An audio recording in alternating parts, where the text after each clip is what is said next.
Now this, across China, government employees are being told they cannot travel abroad without permission from their employer.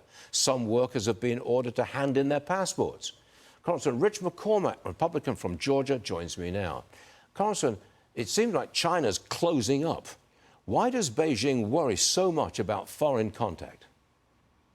This is what communist countries do. This is what theocracies do. When you're afraid of outside ideas, you close off. I have good friends of mine that were smuggled out of then Russia and USSR in the bottom of a watermelon truck because they were trying to keep people in that bad. You remember the Great Wall of Berlin and how when you have a bad country, people are going to try to get out. And I think this is just a sign of paranoia for Xi Jinping.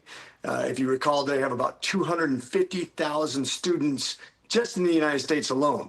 And they're bringing a lot of information back to China, but to have him start to close that down and put a stranglehold on people going abroad shows you that he has a bad country with bad things in store for their people. We're told that Xi Jinping has a lot of opposition within China. You don't see much of it, but behind the scenes, there's a considerable opposition.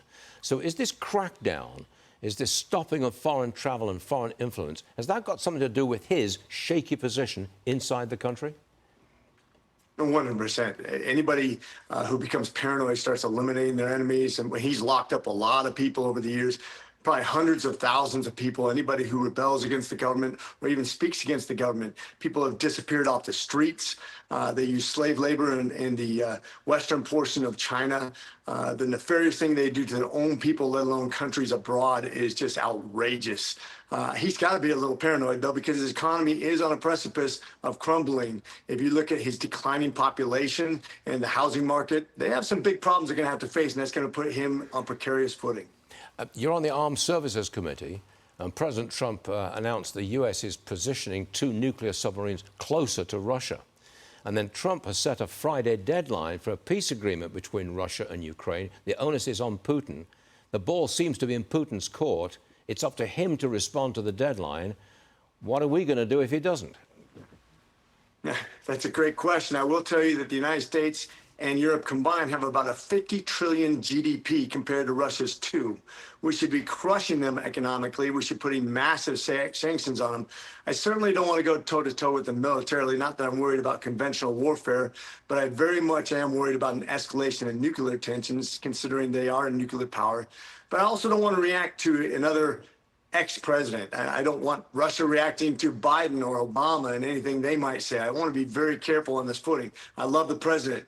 I want to come with the idea of peace through strength, but I also want to be very measured in our response when we talk about nuclear submarines. So we're going, apart from nuclear submarines, we are going to put sanctions, secondary sanctions on Russia, right? Throttle them. That's what I'm hoping. They have a lot of oil they're selling abroad to India, and that's getting kicked back to other countries. That's how they're supplying this economic side of warfare. I'd love to put the chokehold on them and make it really hurt for Russians. Got it. Congressman, thanks very much for joining us this morning. Always appreciate it. We'll see you again soon. Thank you.